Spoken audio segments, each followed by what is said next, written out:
Okay, alright. Update po tayo sa Captain for today ganap, guys. Ito may nangyari pala kagabi kay kay Alden Richard. Kasi nasobrahan siguro ito sa exercise at ito ay sumali kasi ito sa fun run. Sa ngayon gisi, medyo humihinga yung paghinga niya kasi sobrang lakas at parang naghahabol hininga siya, guys.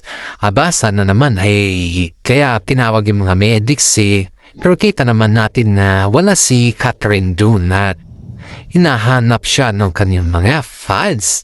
Pero itong si Alden Richard kaysa nung tinanong siya kung nasaan si Catherine ay ang sagot naman niya is busy siya at hindi siya nakapunta at hindi siya napanuwad ni Catherine. Okay, sa ganun na lagay, guys, alam naman din natin na kaya naman ni Alden niya kahit wala si Catherine. Kasi si Alden Richard naman po is napaka-independent na tao. Kahit wala po si Catherine, pag yan po ay nadyusan niya makipag-fun run, okay lang naman sa kanya. Pero in fairness, yung mga tao dun, guys, ay hinahanap si Kat kung nasaan siya dahil may nangyari nga kay Alden Richard na medyo napagod ata nung gusto sa kakatakbo sa kanyang fun run na sinalihan. And of course, guys, ito naman si Mami Min po ay agad tinawag si Catherine Bernardo para i-assist si Alden Richard. Kaso, agad naman pumunta si Kat. Kaso nga lang, na-late na siya. Sa layo ba naman kasi ng location ni Alden kung saan siya nag-fun run at sa layo din ni Catherine Bernardo sa kanya. Kahit malayo sila sa isa't isa, guys, ay nandun pa rin sa kanila yung tinatawag na yung closeness at saka yung very supportive sa isa't isa. Aba, guys, nung nalaman ni Catherine Bernardo na si Alden Richard po ay may nangyari sa kanya dahil tinawag ni Mami Min na medyo nahihirapan si Alden huminga, si Catherine Bernardo po tumakbo papunta dun kay Alden. Aba, may mga issues na naman dun. Bakit daw agad tumakbo si Catherine Bernardo samantala nung naka-injured daw si Daniel Padilla, hindi daw siya nakatakbo. Sipin mo nga yun, guys, kinukumpara talaga si Alden Richard kay Daniel Padilla. Kasi nga itong si Daniel kasi ang hirap niya kasi itong pakibagayan Parang ang gusto kasi nitong si Daniel is nandiyan palagi si Catherine. Siyempre may mga time din, guys, na napapagod din si Catherine May mga time din na yung bang hindi niya kayang i-assist si Daniel. Dun daw nagtatampo si Daniel sa kanya. Kasi pag siya naman daw may mga ganon na eksena noon sa basketball kung ano man ang sinalihan ni Catherine ay agad-agad rumerescue si Daniel. Pero as of now is si Catherine na po yung rumerescue kay Alden Richard. Kaya medyo tinitignan nila yung difference ng dalawa ba, guys. Kaya maraming mga netizen po ang natutuwa sa nangyari kay Alden dahil agad rumescue si Catherine Bernardo sa kanya. At nakita naman nila na napaka-sweet din ni Catherine kahit late na siya ay nandun pa rin siya sa tabi ni Alden na hinahaplos at inaalalayan si Alden. Kitang-kita naman yan sa mga video natin, guys, at huwag na natin alamin kung nasaan na yung mga ganun na videos dahil tayo naman dito is mga legit po tayo, guys. Sobrang alala naman si Mami Min kay Alden Richard dahil hindi niya daw akalain na ganun daw ka sporty si Alden at atatala daw niya is kayang-kaya niya na yung tumakbo ng ganun kahaba. Pero in fairness, si Mami Min po ay alala kay Alden na kitang-kita naman natin yan. Tinawagan niya talaga si Catherine para alalayan si Alden Aba, si Alden, welcome na welcome sa sa pamilya nila Catherine Bernardo And of course, guys, after that one po, nagpahinga si Alden kasama si Catherine. At yun po ay si Catherine na po nag-drive at hinatid po ni Catherine si Alden dun sa kanyang bahay. Pagdating po sa kanilang bahay, guys, ay si Catherine na po ay nagluto ng pagkain ni Alden. Ganyan po kasweet si Catherine kay Alden, guys. Diba pinagluto pa talaga? Siyempre, pagmahal mo, ipagluto mo ng recipe na kung ano yung gusto niya. Ganun talaga yung pagmamahal, guys. Yung ipagluluto mo siya para sa ganun yung pagmamahal ay makakain niya. Yun yung tinatawag na recipe ng pagmamahal. At yun guys, kitang-kita naman natin na si Alden naman na ituwang-tuwa sa pagganda ni Catherine Bernardo sa kanya. Kahit na napakasimple yung food guys, yung napakasimple lang siya is tinola lang guys na tinola lang. Ang tinola na yung niluto ni Catherine is tinola na galing sa puso, tinola na may buong pagmamahal. Yun yung klaseng luto na linuto ni Catherine Bernardo kay Alden Richard. Kaya nga sarap na sarap si Alden dahil mahal niya talaga yun ang luto dito at mahal na mahal niya talaga si Catherine. Of course guys, kahit naman siguro sino guys, kung mahal na mahal mo yung tao, malalaman mo pa rin kung ano yung talagang tinatagong pagmamahal sa iyo, diba? Ang ngayon guys sa ito nung nakapagluto si Catherine, kumain sila lahat. Halos lahat guys, inubos ni Alden Richard at kung sabi ng daddy ni Alden Richard kay Catherine ay kung ano daw yung plano nila guys. Ito yung mga kadalasan na tinatanong sa atin ng mga fans natin dito, lalong-lalo na yung mga senior citizen na nagtatanong kung ano yung plano ng Catherine guys is based on this sa ating mga legit na sources guys sa kanilang narinig ay parang priority pa lang ng Kat din sa ngayon yung mga projects nila. Kasi darating daw yung panahon na yung mawawala ng lahat. Kasali na yung mga project ay dapat ready to settle na daw sila guys. Kaya yun po yung sinasabi ng mga Kat din guys na parang plano pa lang nila na gawin lahat yung mga nakalinya sa kanila na project. And then after that, paplanuhin na nila yung kanilang future. Tama, napaka-practical ng Kat din sa ngayon guys sila Catherine Bernardo at saka si Alden Richard na napaka-practical nila pagdating sa pera kasi alam nila kung saan ito iikot at alam din nila kung paano nila ito paikutin. Sipin mo to may collaboration ang Kat din ng isang business at ayaw na nila yung collaboration nila Catherine Bernardo at Daniel Padilla na yung Kat business ba yung pagupitan. Ayaw na po nila yun guys. Kasi nga alam naman natin yung mga issues before, diba? Kaya sabi ni Catherine Bernardo at saka si Alden na nag-iipon na daw sila sa kanilang collaboration na business para sa ganun ay masettle na din ang lahat sa kanila. And of course guys, napaka-blessed ni Alden dahil napunta sa kanya si Catherine na kung saan naman ay si Catherine naman po ay businesswoman din. Parang gusto niya kasi na magpatayo ng sarili niyang business dahil habang buhay naman parang magtatrabaho siya bilang artista, diba? Hindi naman. Ang gusto niya yung may sarili siyang business para sa ganun, pag mag-retire siya bilang artista, at least may makukuha siyang income kahit konti lang. Diba? Kahit po konti-konti lang, at least yun, may nag-gain siya. Kahit nakupo na siya dyan, o kahit anong nakaigan na siya dyan, okay na yun. Diba guys? Ganon talaga yung utak ng Kat din sa ngayon. Napaka-practical sa lahat. Siyempre guys, kung practical ka kasi, iisipin mo na dyan yung future. Iisipin mo na lahat dyan. Kaya nga tayo mga Pilipino guys ay kitang-kita na natin kung sino talaga yung makakatuluyan Kahit hindi naman nila aminin, kahit hindi na nila sabihin or kung ano man dyan. Dahil ang kilos pa lang sa kanila, body language, body gesture, and everything when it comes to the body, ay talagang mahuhulaan mo na. Yung hula mo, yan yung tamang sagot sa mga hula natin at tanong natin sa kanila. Alam nyo ba guys na may nakapagtanong sa kanila dun sa mismo doon sa Fundran kung saan ay tinanong si Alden about kay Kat na kung ano din yung plano nila. And then, ang sabi ni Alden is, only Kat can answer that one, not me. Parang ganon. You know guys, yung sinabi ni Alden na yun is nakaka-proud dahil hindi siya yung unang tao na nagsabi ng ganon. Dahil hinahayaan niya na si Catherine po yung magsalita patungkol sa kanilang plano. Pero kumbaga is ayaw niyang pangunahan si Catherine.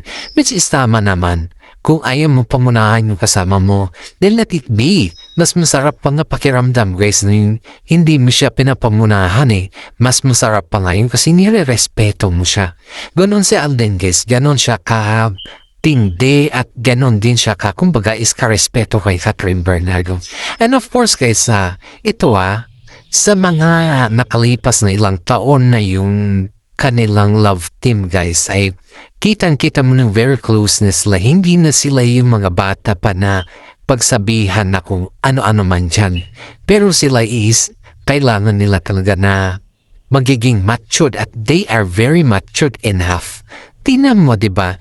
Napaka-matured nila kung tutuusin natin. Napaka-gaan sa pakiramdam na yung pagka-matured nila ay nasasarapan sila sa lahat eh. Iyan yung tinatawag natin na kayamanan ng cat din. Dahil yung kayamanan ng cat din ay nakikita mo kung ano yung magiging resulta. Diba? Kaya guys, ay isipin natin ito yung kagandang halimbawa or yung baga ba is yung napaka modeling nila sa lahat.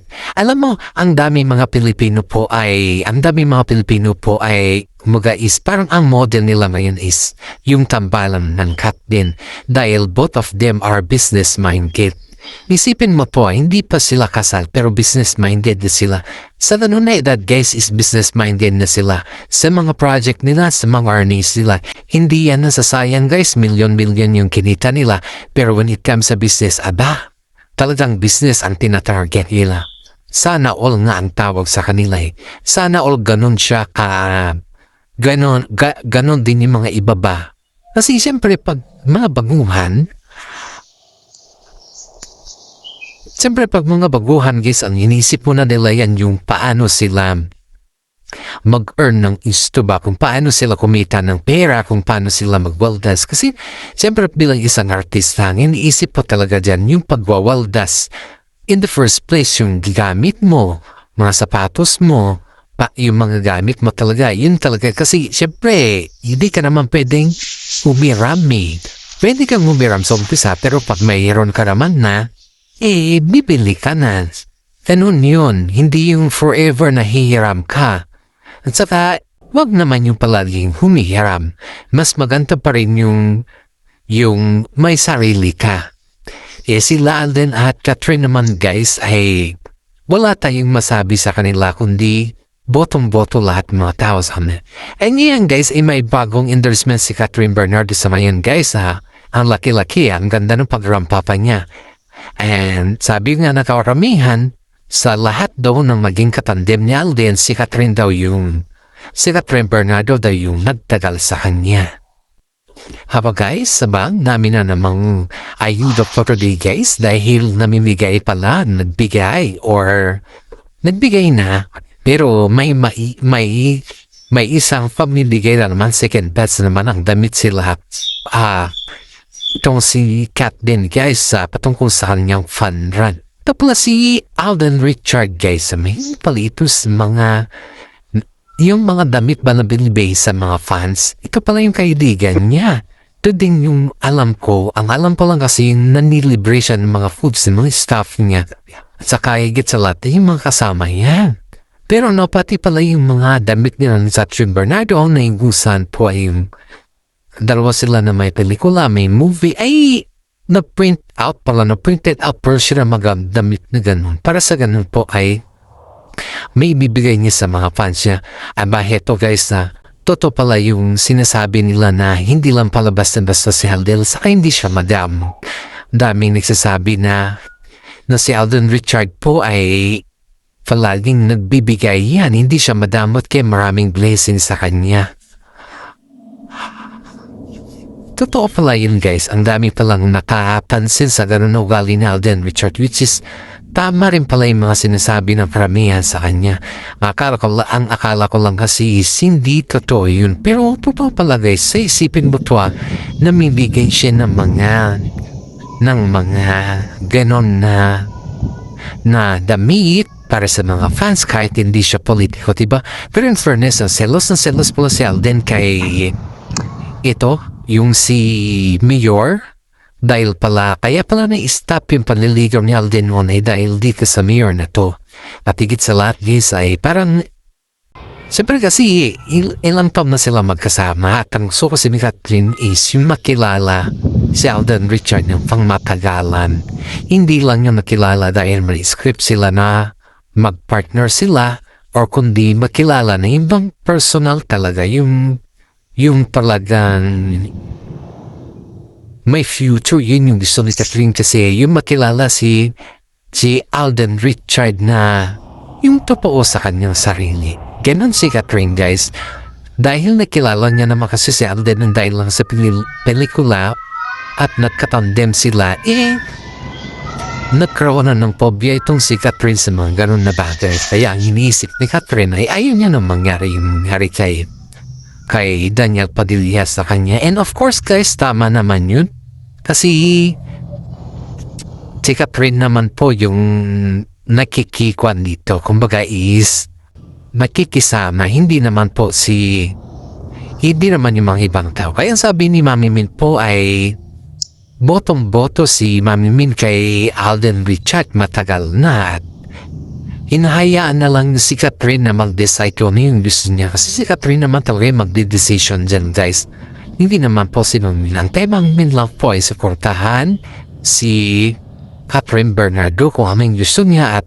Pero pag kumingisa ng advice, yun naman po yung may bibigay ni Mami Min sa kanya. Yan po yung talagang sinabi ni Mami Min sa lahat ng kanyang mga interviews dahil ayaw yung pakialaman yung about sa love life ni Catherine dahil may edad naman at hindi na siya bata. Kung humihingi lang si Catherine ng advice ay doon na po papasok si Mami Min. Pero pag hindi naman humingi siya at yun ng advice ay syempre ibig sabihin kayang-kaya niya na yun, diba?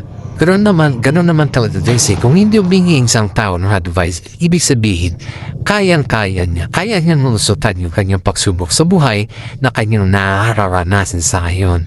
And of course guys, si Catherine po ay hindi po siya humingi ng advice patungkol sa kanila ni Alden, pero one time lang na yung humingi siya ng advice patungkol sa kanila ni Daniel Padilla ay iyon po ay binigay talaga ni Mami Min yun. Hindi naman pinagdamot ni Mami Min yung mga advices na gano'n dahil alam naman niya na pag nasasaktan ng kanyang anak ay nasasaktan na rin siya. Ay maraming mga netizen po ngumanga sa mag-inang ito. Kasal na din po si Alden Richard kasi napaka-responsible nila sa isa't isa. Yung nanay mo na yung bang nandyan palagi para sa'yo. Yung bang kahit anong sabihin nila nandyan palagi para sa'yo. Yung bigyan ka ng full support. Hindi siya yung tao na yung ano man yung sasabihin, hindi siya ganun. Pero in fairness, ito yung pinakamaganda dito ha. Si Alden Richard po ay hindi naman niya sinasamantala yung kagandang loob na binabahagi naman ng mga pamilya ni Ate Bernardo sa kanya. Kasi may mga ibang tambalandis na sinasamantala yung binabahagi, di ba? Halimbawa, napakaganda yung pinapakita siya din sinasamantala yun. Parang ginagrab the opportunities. Pero si Alden po guys is wala po tayo naririnig na inaabuso o sinasamantala niya yung pabutihan ng pamilya ni Catherine lalong-laro na kay Mami Min. And of course guys, pati na rin si Alden Richard po ay may regalo kay Mami Min na kung saan po ay isang bag din. You know, yung mga eldest ngayon guys, ang yung mapaborito talaga nila na nire-regalo para sa kanila is EPA. Yung social na bag ba? Alam mo yung bag na, yung talagang social na bag, yun yung pinakakuan kasi sa ngayon. Yun yung pinaka magandang tignan yung social na bag. Saka napakaganda na bag. Model na model kasi pag mahal kasi yung bag mo talagang attractive ka dyan kasi marami nagsasabi pag mahal ng bag napaka-attractive dyan. Ibig sabihin marami kang pera kasi sa bag kasi sukat. Sa ngayon guys ang bag kasi yun po yung sukatan ng kayamanan na ayon dito sa ating mga legit na sources. At yung bag din po na niregalo ni Alden Richard ay hindi po siya basta-basta.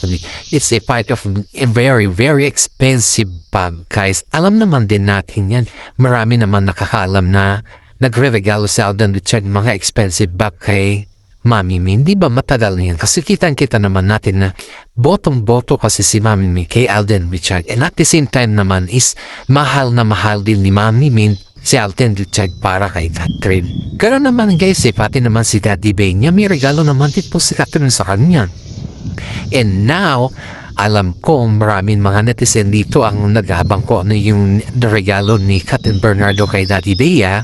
Sa susunod na yun na video natin guys. Ito naman tayo guys sa mga shoutout muna tayo sa mga senior citizen dyan na talagang nagumaling at nag-aabang sa ating videos. Update natin sa din sa mga fans natin dyan na patuloy nanonood sa atin at sa mga basers din natin dyan. Nagpapasalamat pa rin ako sa inyo dahil kahit papano ay nanonood pa rin kayo sa aking live.